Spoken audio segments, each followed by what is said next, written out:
Hello and welcome to week 4 of Dented Shield Season 2 Blood Bowl League. Go straight to our rain game, Rivendell All-Stars and Tontor Ironbones. So the third time we featured the Rivendell All-Stars and the second week in a row. But they are the reigning champions. As any mid to lower table Premier League fan will know,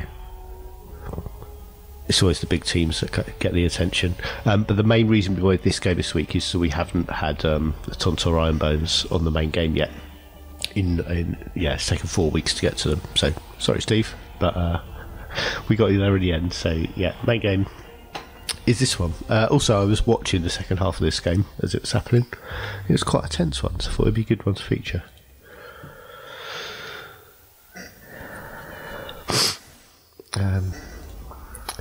Yeah, this was a good game. Right, so not sure how the toss went, but Rivendell All-Stars are kicking. Probably suggests the undead won the toss.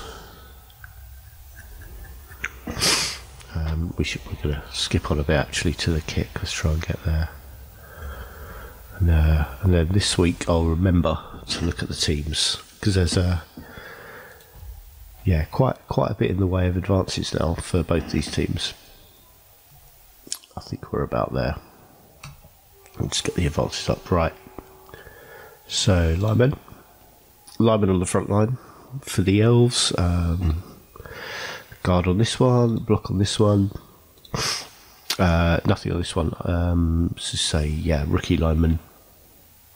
So I think the usual is put the most expendable players on the line. I suppose against two mummies that are white, that's going to be what you want. We've lost all our advances. I was a bit slow. Okay, dodge blitzer, dodge and guard blitzer. So blitzers, key players on this team. Always the sort of when I was playing them last week, there were sort of the danger players I had my eye on, along with there's kick lineman there. This strength 4 catcher, also a key player on this team, is mostly the one that's looking to blitz. Most turns. It depends on positioning and circumstances, but yeah, that's the one usually. Leader thrower over here, and we got a wrestle catcher, block guard lineman, and a dodge block catcher. And then the bench is that agility 5 accurate thrower that we saw last week as well. Another catcher in the team who's missing the match. I think it has dump off. But yeah, that was my fault. Never said the match. So undead have gone 2 guard mummies on the line here, along with the guard mighty below mummy. So there'll be lots of dice thrown in these initial blocks. 2 unleveled zombies. We've got block skeleton and unleveled zombie, block tackle skeleton, and mighty blow white. So tackle was new for this team, so first bit of tackle in the team. And there's a few dodge players on the other team, so this could become a key player this match. 2 ghouls back here. We've got agility 4 and block, block sure hands fend, and what's that? It's disinjustice. Oh, no, this is a niggling injury. And 2 ghouls on the bench, so block and sure hands and dodge. That's unleveled ghoul. But yeah, this is one of the league's top scorers. No, which one is it? This one. One of the league's top scorers and most experienced players. Let's have the kick. And I'll cut the sound out of this bit because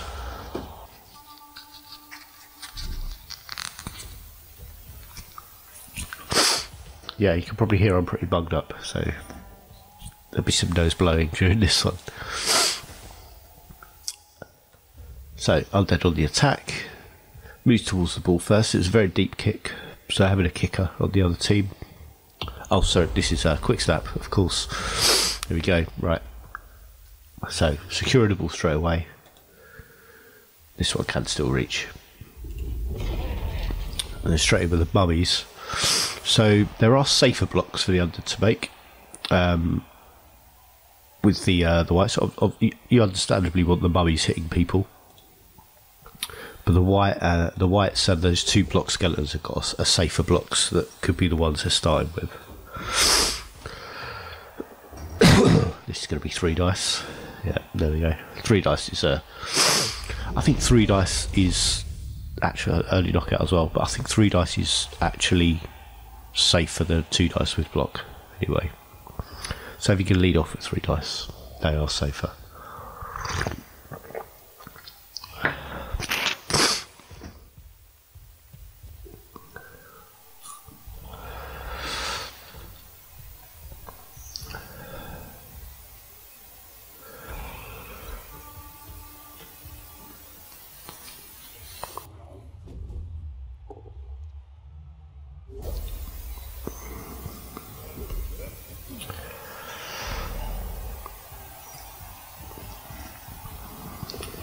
Yeah, so I haven't really gained a lot of ground, the undead here, but they won't be in a rush to score either.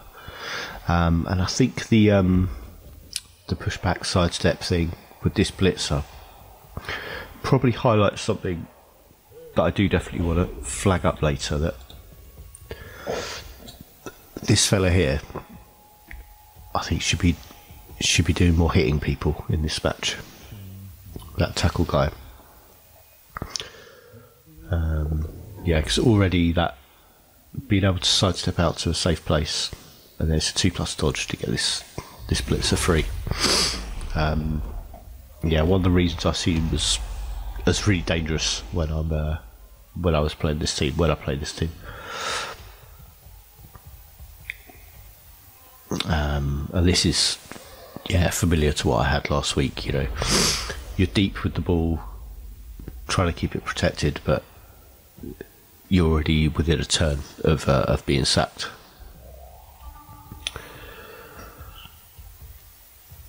And then you have to scramble back a bit and being outpaced. I mean, undead have more of a problem here of being outpaced by elves, but than chaos do. But at the moment the ball's not safe. This is just get straight in with the injuries. So that's a guard lineman out of the game. Is it next one too? Missed a flash up. Oh, -1 movement, yeah, so out of the next game as well. Okay, so that tackle lineman actually I think was that yeah, I think that was unfamiliarity with having tackle. That was mentioned when I joined in, so re-rolled that, not realising it was going to be good enough. But yeah, the ball's not safe here because this splitzer. 1, 2, 3. Hang on, sorry. 1, 2, 3, 4, 5, 6, and it's 1 dice, but assist coming in here. So this blitzer's got 2 dice on the ball carrier.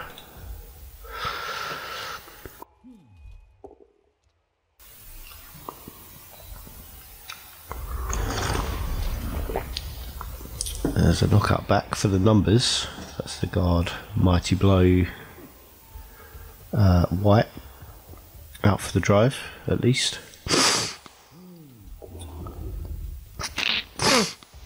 And blitz it from here, though. I guess we have to be. Ball goes down. This blitzer could have been free to maybe run in or run away with the ball.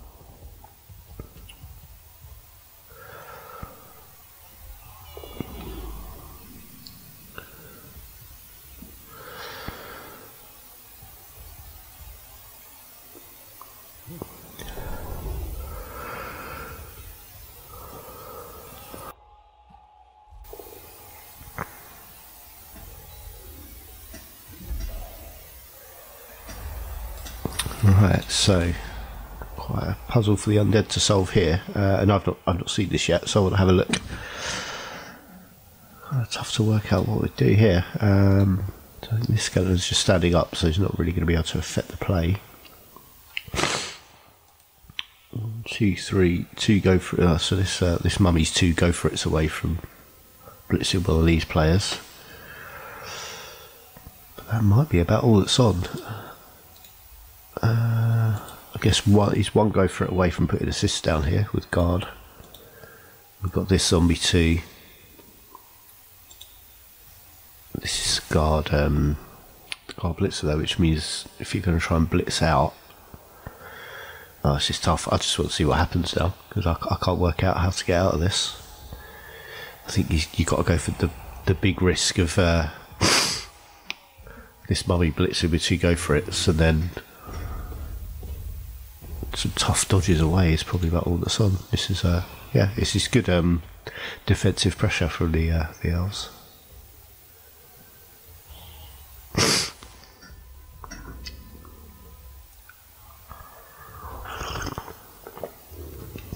Yeah, have gone with the mummy blitz.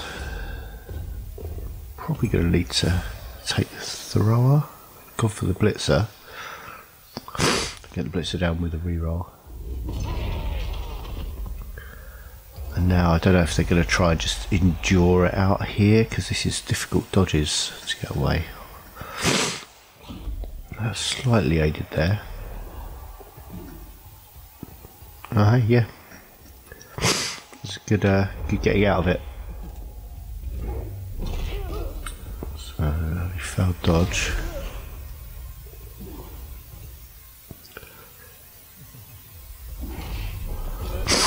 Ooh, 2 failed dodges in a turn. This ghoul's got a very decent chance of getting away now, so this ghoul has elf agility.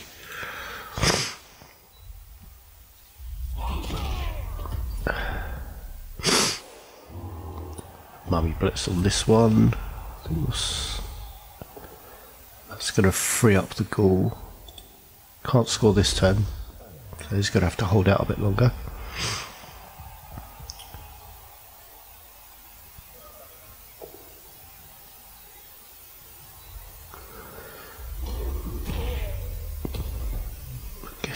Guess yeah, it's easier to protect the ghoul over that block, but it's quite risky putting the ball carrier in contact with someone before making the block.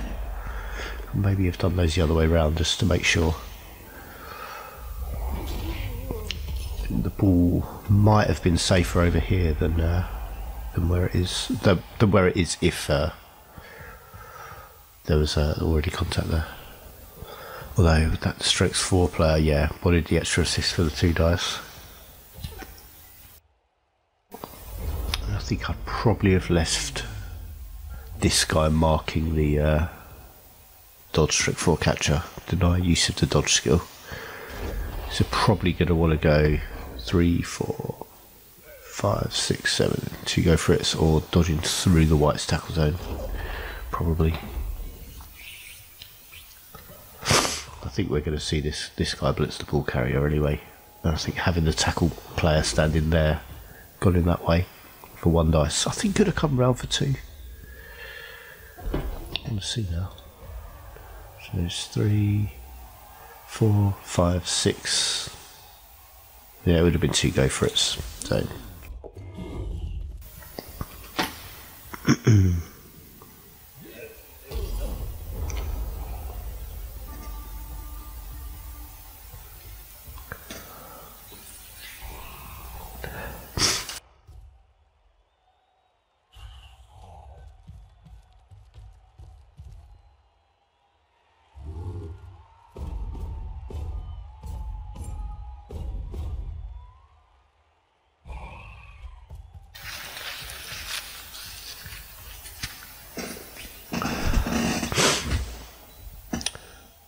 That's the ghoul free to score, I think. Oh, another injury. Hey, that's a strength 4 catcher. Oh, yeah. Apothecary tried to kill him, but was held back. So that's the yeah, that strength 4 catcher out of the game, and the next one.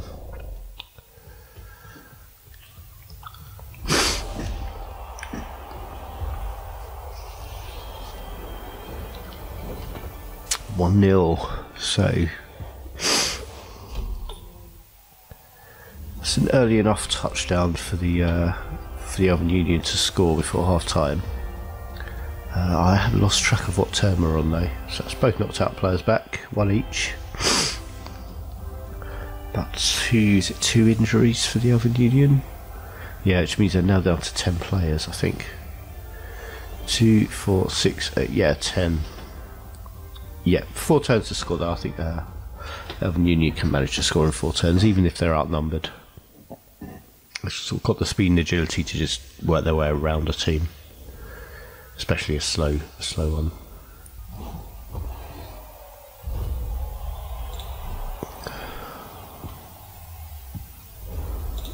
Let's have a look at this this setup for the elves. Okay, so obviously sort of showing this flank. Both blitzers over here, both guard players available over here. Yeah, probably going to be looking at making a blitz here somewhere to clear some space. Yeah, probably this catcher through. Yeah, got this this catcher and having the kick player over here suggests they're not really attacking that way. There's a wrestle catcher though who could work the way around to go in as another scoring threat. And you've got 2 throws back here to look at where they're heading. Having to start on a 1 dice block, which is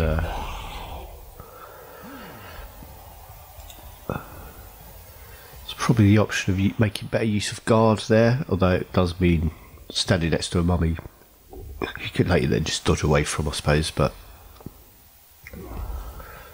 yeah, could have made better use of guard there to get 2 dice on that block. Because as it is, this guy's not really doing anything this turn.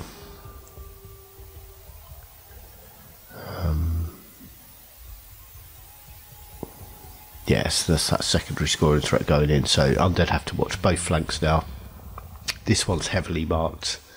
I think this ghoul dodging away and just putting a tackle zone down on here is the best they can really do. Not going to get the throwers. They should be able to mark this guy. Just two players will be able to mark this guy. Els did set up probably with this tackle player in mind, the only tackle player on the team. Put all your dodge players on the other flank, and Skeleton's not quick enough to do much about that.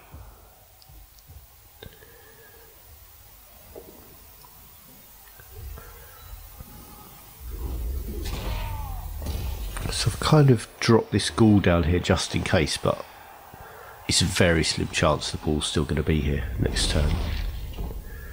But if there's a fumble or an early turnover, the ball could be down here to be got at. I don't think I'd have put both balls down there.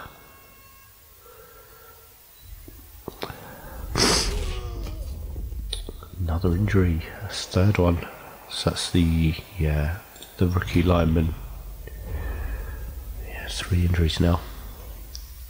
Down to 9 players for the rest of the match as well. Yeah, so all we got here is knockout back. So that's another white knocked out. Yeah, both of these catches are still scoring threats, and there's no interception here either. There you go. So yes, that's a 2+ long pass.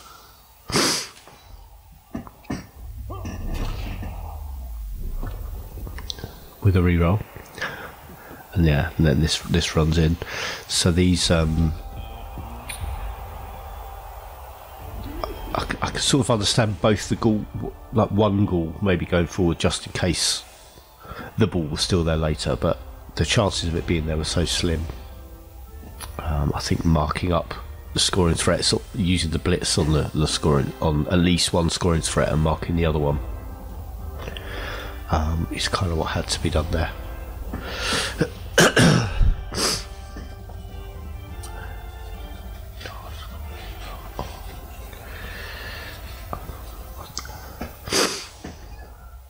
So even on score, but not on player count, not at all. So 3, 6, yeah, down to 9 for the elves now, which is the best it's going to get for them at this point.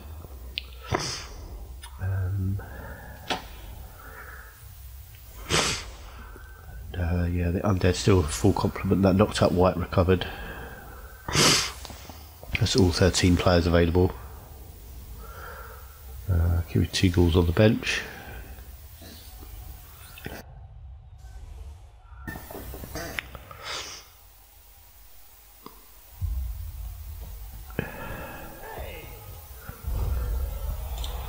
another quick step in this game. I think when let's go behind the undead, so attacking this drive. I think when you're attacking, I mean, and perhaps even more so if you've only got 2 turns, 2 ghouls on the bench, but 3 zombies on the pitch. I think it's worth swapping them round. I know I do sort of advocate having 2 attacking and 2 defensive ghouls, but if you're going to try and score in 2 turns, these 3 zombies are not going to help you do that. And you don't really need them holding the line when you're attacking. It'd be worth just switching them over. I think if it's going to be a longer drive where you're talking about a whole half of the game to score, I think you can make much more use out of the zombies. But all they're going to do here is try and force dodge rolls on elves, which ghouls can do just as well, but also ghouls are 3 movement quicker with dodge and better agility. And if you want to be getting scoring threats in, which with 2 turns you can have a good go at it.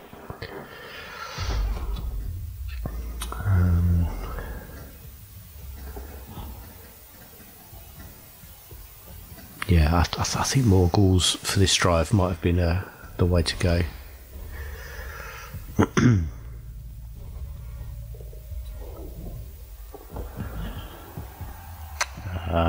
Drop pass, so yeah, I think having an extra ghoul could have meant get someone double skulls. Let's see, double skulls. But yeah, another ghoul could have meant first move could have been ghoul in scoring position. Then dropping this pass is less impactful because there's someone there the elves still have to deal with, because you can always pick up the ball and get it to them again. Because you need 1 ghoul to make the throw, you need another one to catch here, and you ideally want to catch a shorter pass than a longer one. But an extra ghoul on the pitch when you're trying to score in 2 turns, you could have had one up there, ready to go. As it turns out, that drop pass means while the undead can't score, self-injury, is that catcher as well? No, a thrower. Oh, it's the agility 5 thrower. That's a big player out for the it was just the rest of this game, wasn't it? Yeah, just the rest of this game. Yeah, now the undead can't score. The elves can after kicking, so undead have to just now they're in a defensive. Yeah, they're playing defensively because they've got to make sure their opponents can't score. So you've got a Nerves of Steel catcher here who has a 2+ catch, 2+ dodge to score, as long as you can get the ball to them.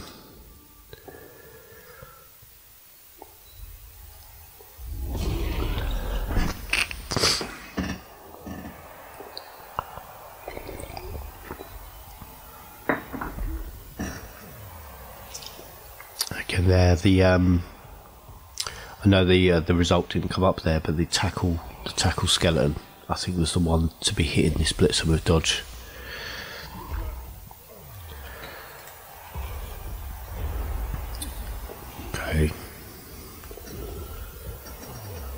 Okay, so the way it's turned out, it's quite slim chances to, yeah, it's 4+ pickup, then a dodge, then they had to get the pass off.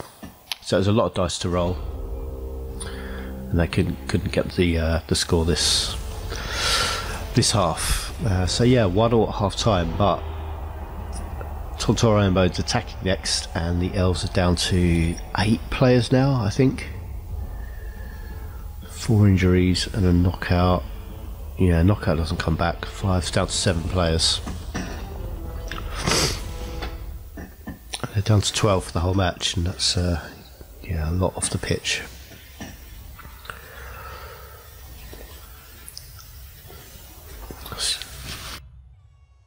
I think in this situation as well, where the undead might want to take the whole half to try and score, but with the big numbers advantage you've got, I think they can afford switching out a zombie for a ghoul. they don't need the sort of extra bodies that zombies really are raining. Okay, so more difficult pickup rolls and catches. Oh, hey, hang on. Yeah, I got it the wrong way around. So, Southern Union who are attacking. Okay. So they'll be looking same sort of thing again, I'd imagine. Though they've had to put a catcher on a line of scrimmage now, so it's got a longer way round to get that sort of double scoring threat in. Just go behind the attacking team.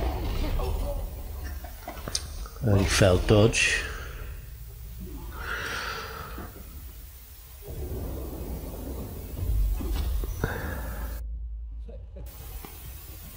Okay, so haven't got the immediate scoring threat in.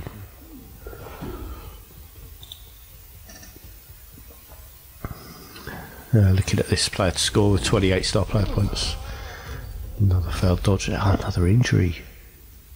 That's down to 6. The kicker just out for the rest of the game.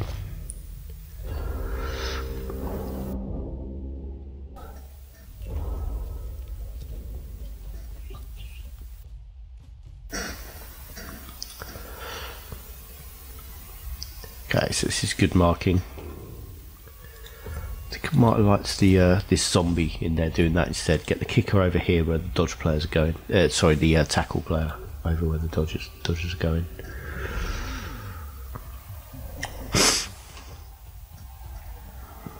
So yeah, 3 dodge players over here. So tackle's doing nothing on that wing.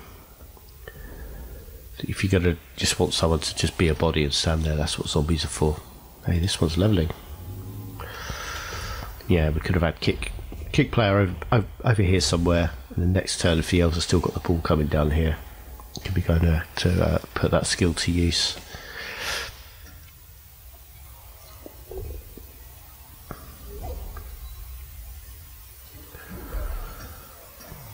Because there's dodge, letting that blitzer get away with being hit again.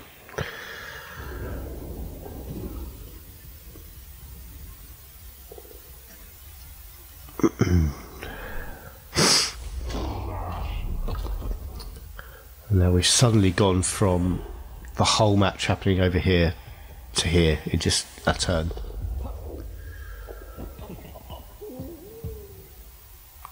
Can't make that catch though, and lets it go with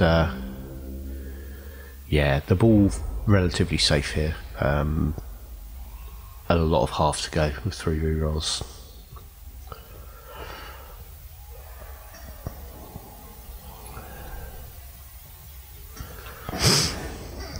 Now the undead trying to catch up with where the game is again, which means they have to throw some go for it rolls to get tackle zones down.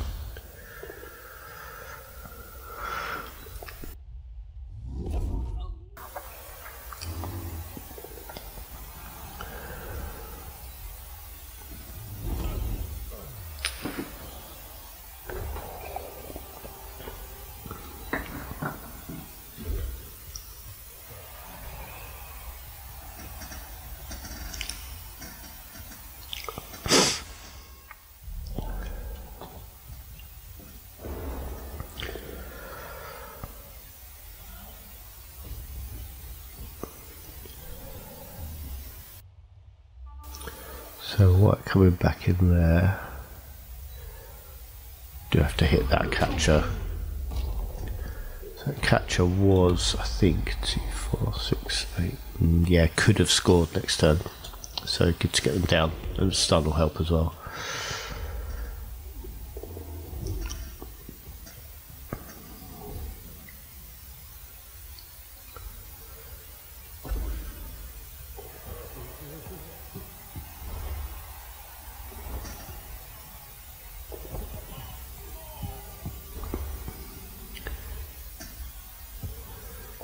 Bounces over there, right?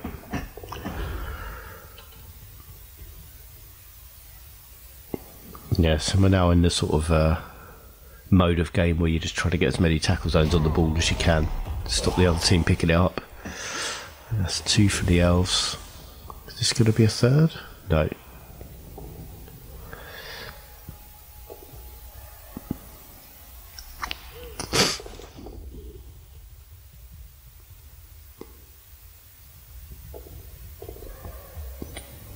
got the pick up. Right, so I think mummy blitzing this guy is the obvious move. Potentially all they've got, they can do some safe moves that they've got first, because all these players are available to just act freely. Stand up there. Is this zombie just standing up? Or are they just in a weird posture? I don't know. Yeah, so all these players have been left behind. This mummy particularly has to be coming back over here to get involved in the game. But yeah, then I think you're just looking at probably marking this lineup with these 4 players. Try and stop this blitzer getting through. But I think if you can fill these 3 spaces, you mean if he's sidestepping away from the end zone, which I don't know if that's good or not. I mean, it gives them easier dodges out. It might be better to just look at holding this line here rather than marking players up, maybe. I don't know. It's a lot to consider just for one sidestep player. So I did get up about 6 AM to record this, so I'm probably missing loads. It's probably not the best time, but I think the only time we're going to have available this weekend. Yeah, so getting some safe moves in a way marks this player effectively. We're going to be looking at the mummy blitzing this guy. Marks him first anyway.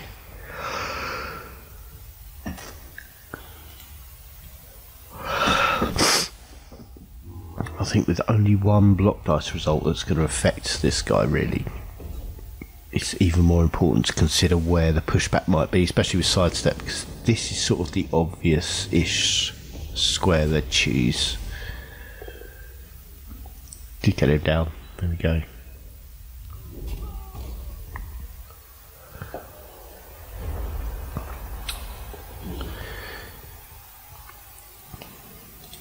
So one thing with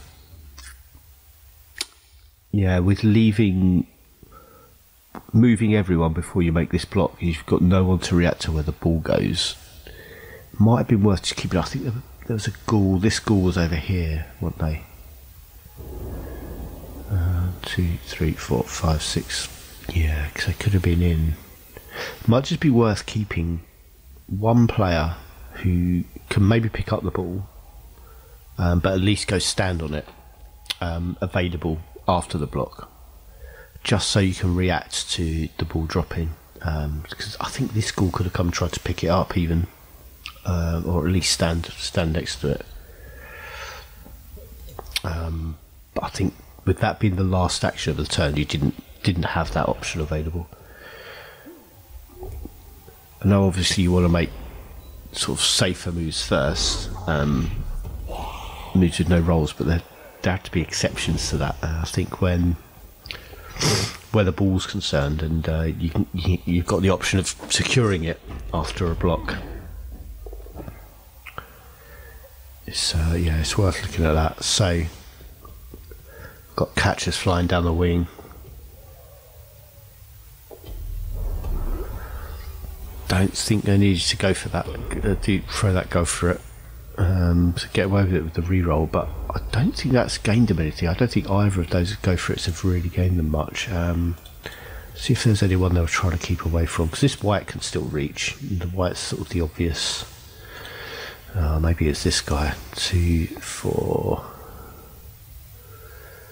5. So there, where the catcher started, this skeleton was 2 go for it's away from getting the blitz in. And there's this ghoul. I don't think that's really gained them a lot. It has made it hard to get an assist. That's going to have to be 1 dice now, I think. We got this skeleton. 1, 2, 3, 4, 5. Go for it. So this skeleton can get an assist on still. I'm just not certain that extra go for it gained them a lot. Probably, yeah. I mean, I don't think you can force them to make that, because I think that skeleton was still in there. So packing some players in there. Try a little bit what this guy can do. I think it must have been trying to get away from this tackle skeleton. That must have been all it was.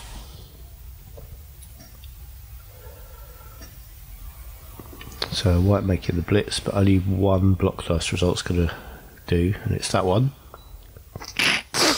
Excuse me. And then ball drops into a ghoul's hands. What's the action here? Up there.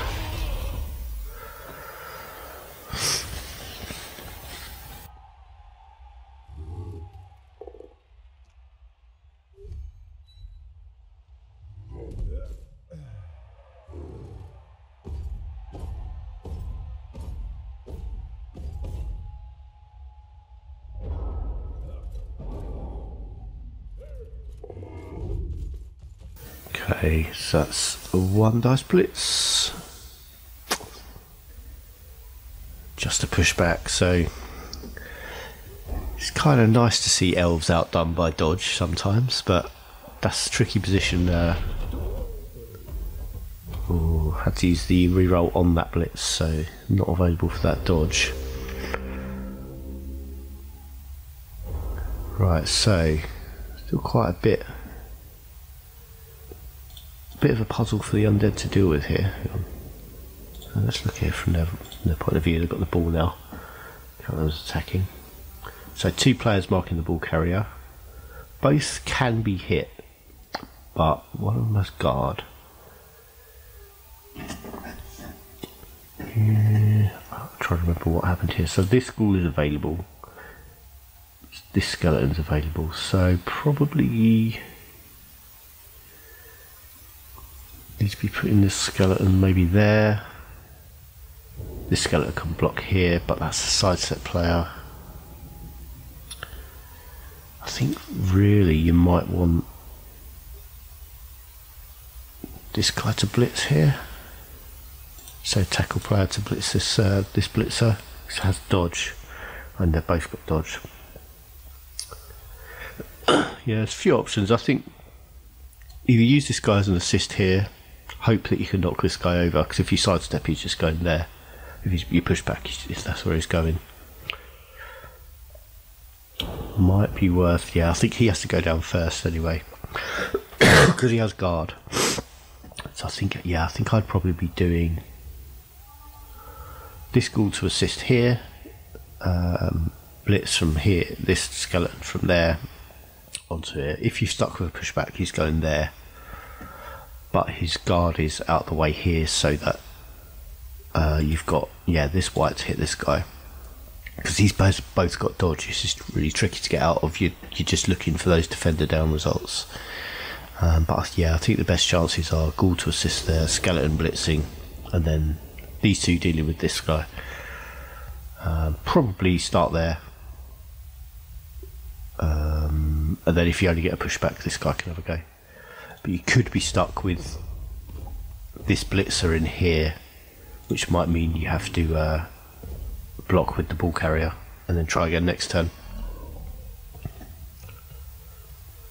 Where are we? Oh, so ghoul's gone down there. They push this guy away from the ball carrier, and then we've got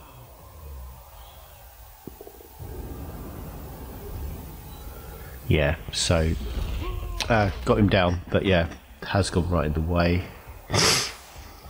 Ghoul goes around that way, and in there, and there's the blitz from the tackle skeleton, knocks him over. So it's another catcher out, the one he wanted to score with as well. It's a rough game on the Elven Union team, this, with all these injuries. Look at that. I mean, elf haters will be enjoying this, but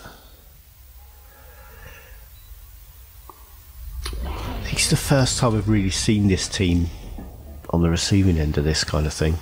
It's like a really bashy league with the teams that are in it, and the elves are sort of the one finesse team. I think it's just the first time I can remember this happening to them in both seasons.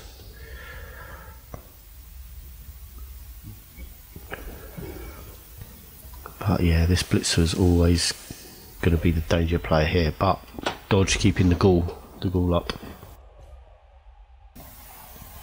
And now got that sidestep block, dodge, sidestep, blitzer, marking the ball carrier again, which is always a tough thing to deal with. But they're so low on players now.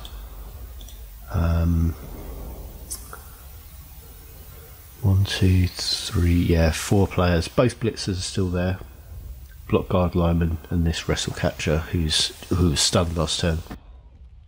Right, so the under coach here was thinking for a while about what to do, and I was watching. I didn't want to interfere, obviously, but I thought I'd share what I would have done in this situation. Which isn't what the under coach did, but it worked out well for them anyway. But I think the thing I'd have done, and he matches this first move great here as well.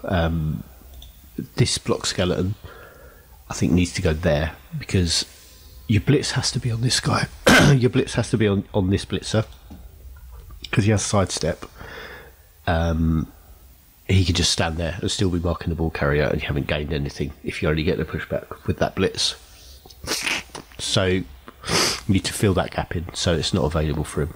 And that means that when you blitz this guy, a pushback can be considered a success because you've got him away from the ball carrier. Just increases your chance of doing that. I'd also be making the blitz with this tackle guy. Again, because it doubles your chances of knocking over this blitzer, because tackle cancels dodge. And from there, I'd sort of do that first.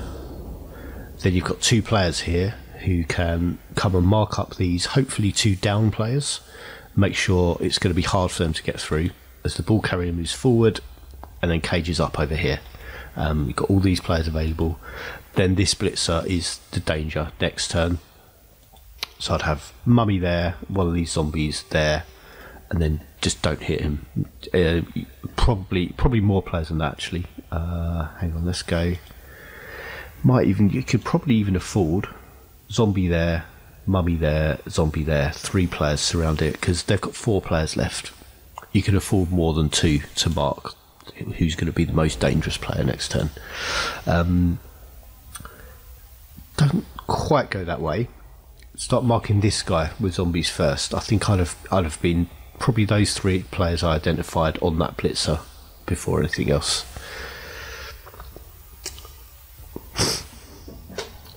And then you can probably just rely on the rest of the players just caging the ball carrier over here.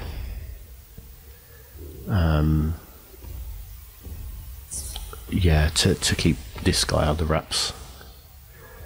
I don't think he needs to be marked as tightly as this blitzer does. Gone for two on each, which is perfectly reasonable. And then that is the great move to make sidestep irrelevant. To make sidestep irrelevant. But then I'd have blitzed with that guy because he's got tackle. Goes with the white though, which means there's only 1 block dice result that's going to be any good, but gets it.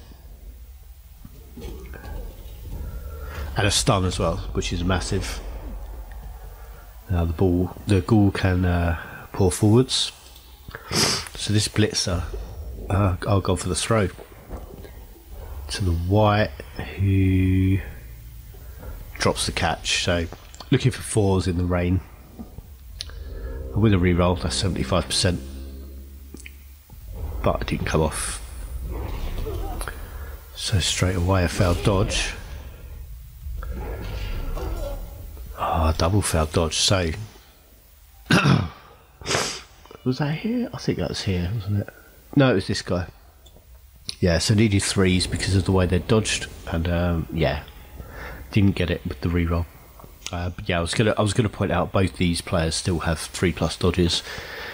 Would maybe have tried to move this one first just because he's got the dodge skill, although that would have been a turnover as well if the same dice had come up, which you kind of think they should have. But we'll say to team reroll, and that was the last one. Now here, get that ghoul into scoring position. Have 2 turns, so Shorthand's ghoul picking up 4+ with a reroll next turn. Scoring turn 16 to win the game.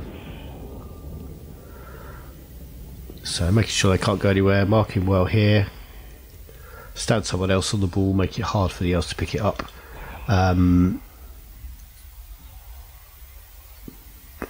But what you have here as well, this white can score this turn. It's a 4+ pickup. You've got a team reroll. I think you've got to try and do that this turn. It gives you just an extra chance to pick up the ball and score. Yeah, it's 75%, 4+ with a reroll. If it doesn't work out, this ghoul can try next turn and has 4+ with a reroll for sure hands. So it's 2 opportunities, 2 75% opportunities to score. I think, yeah, take both. Stand him on the ball as well. Probably would have put this player in there, because if you're going to try and pick it up, it's going to be scattering somewhere and you want him probably tightly marked as possible. Readjusted that. Goes for the pickup with the white, which, yeah, like I just explained, I think it's the right choice. And it comes off. If that had failed, the ghoul could have done it next turn and would still had a reroll available. And that is a 2-1 win. I think there's 1 turn left for the elves. Well, it's possible to score in 1 turn when you've only got, is it 3 or 4 players left? Yeah, the chances are, yeah, 4 players left, and no one quick enough to score with a quick snap. So really, there's no scoring here. So I think the elves just looking for a pass and see if they can get any 2 dice blocks.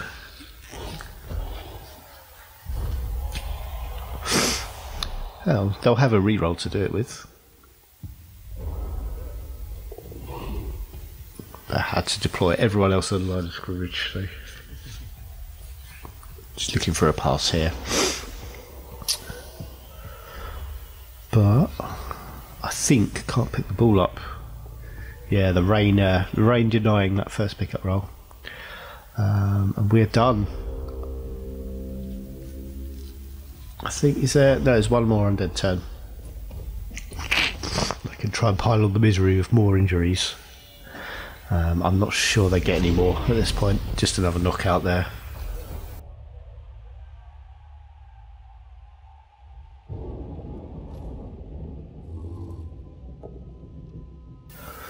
Another knockdown. Did a good job of getting those blitzers down. Had a defender down to turn it up at the right time a lot of the time. But that's it. So, sort of an upset. First defeat of the season for the Rivendell All-Stars. And a good win for the Tontor Ironbones. So a little look at some of the stats.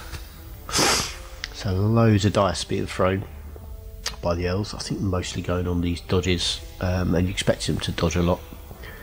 This is a bit below the numbers normally, but I think a lot of the dodges they were making weren't 2+. A lot of them were there. There were a lot of. It was really noticeable they were failing a lot of 2+ dodges. Quite a few came up. Would have been a lot of these ones, but it's still a pretty even spread of dice, so I couldn't really have any complaints there. You can see like the difference just in the numbers of dice being rolled. Yeah, it's just a massive difference. But you look at things like 1 dodge, 6 successful go for it's as well. It's pretty good. You'd expect 1 of those to fail, but it didn't. The pickup rate, yeah. So yeah, not rolling many. Yeah, is a big difference.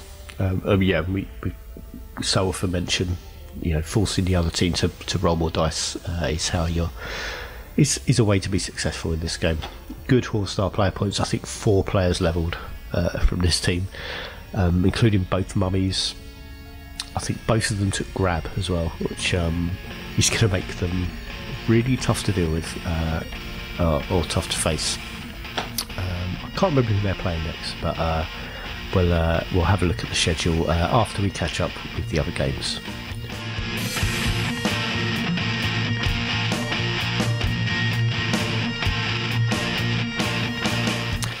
The Lamian Pallbearers were the only remaining team with a 100% win record, and they welcomed Lizarpool, who were without a win, for their 5th game.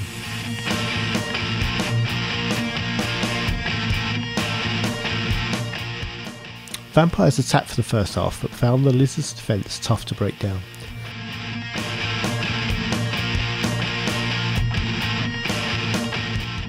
First half was mostly marked by players being pulled off of the pitch injured. The Vampires responsible for many of them on both sides. Randall eventually came away with the ball for Lizarpool, but was unable to get far before being sacked by Count Vlad Morganti, a player that was supposed to have been dealt with by the team's hired wizard. Salmone Dudek then tried to square up to the diminutive Salazzle, but paid with his life.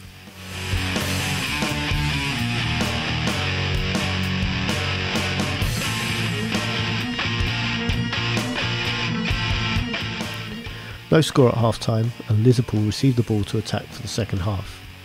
But the Lamians were quicker off the mark and stole some yards into the opposition half.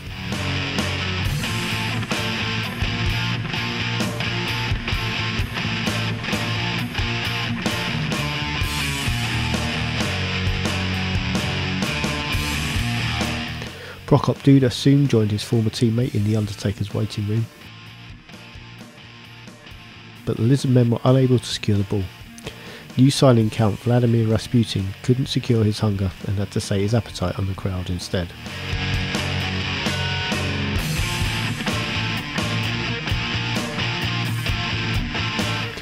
Skinks was seen drop into the Vampires' blocks, leaving the ball ever more exposed. Count Abadan von Neckrarch finally scooped up the ball and held off the defenders long enough to run through and put the home side ahead.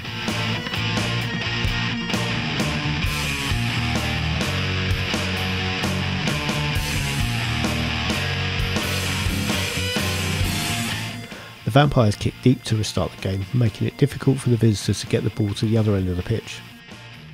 They couldn't keep hold of it, and Count Fester van Vossen might have added a second were it not for von Neckrarch's fumble.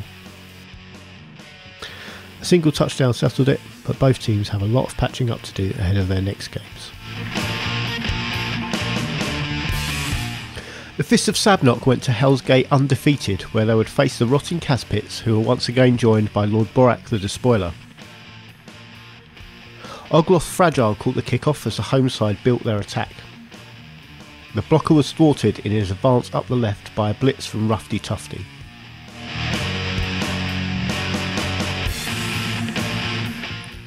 Both teams crowded the ball for much of the half, preventing each other from cleanly gaining possession.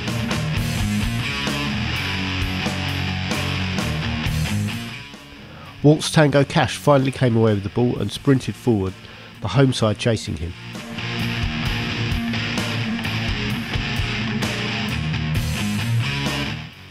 The blitzing Pallbearers couldn't bring him down, and Tango Cash blitzed and dodged his way clear to put the Fist of Sabnok ahead.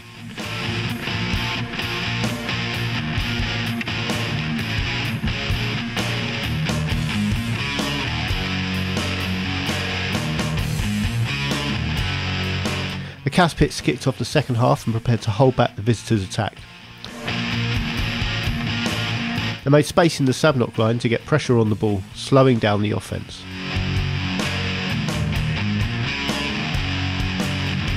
The away side soon secured the ball and Fleshhaver took possession.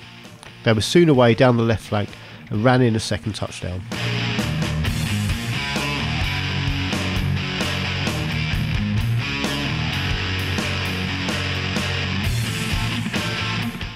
(2-0) to the away side, who keep touch with the leaders. Jimotek's Jawbreakers welcomed the bottom of the table Green Drills to the Valley in what turned out to be a heavy defeat for the Underworld team. Visitors began building a patient attack, but this was soon broken down by a blitz from Totgask.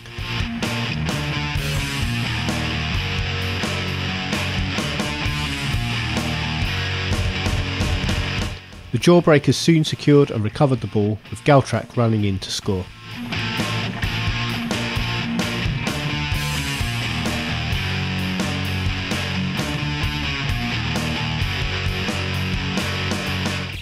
In the second half, the Jawbreakers built an attack down their right, with Niffen running the ball forward.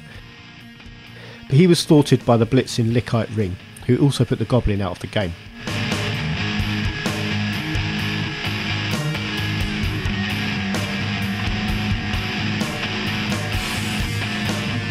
Clive Mendorca recovered the ball for the Orcs, who then looked to the left instead. Some sabotage footage at this point prevents us from seeing the touchdown, but Mendorca went on to run in a second. The Orcs kicked deep for the restart and were able to capitalise on some lapse defending to rush the ball before it could be recovered. Morknast got in the end zone uncontested and claimed the ball for a third. 3-0 at the final whistle. This is a summary of the results from the fourth week. I've got to see all the matches this time. The Green Drills did corrupt their footage again, but thanks go to the Jimotek's Jawbreakers coach for getting me some footage so we could include it in this roundup. Yeah, don't know what's going on with them, but it's every week we get that fault where we can't see the replay unless you played in the game. But yeah, good to be able to see that match this time. Standings at the moment. So Lamian Pallbearers still leading the way, 4 wins from 4, only team with that 100% record, and they keep going. Green Drills obviously at the bottom, lost all 4 games in a reverse of that. Last season's runners-up Lizarpool struggling for wins so far this year. And next week's fixtures, so the top 2, Fist of Sabnok and Lamian Pallbearers meet. That will be our featured game next week, and we'll have hopefully coverage of all 3 of the other games as well, but we'll see what happens with the Green Drills. We'll see you next week.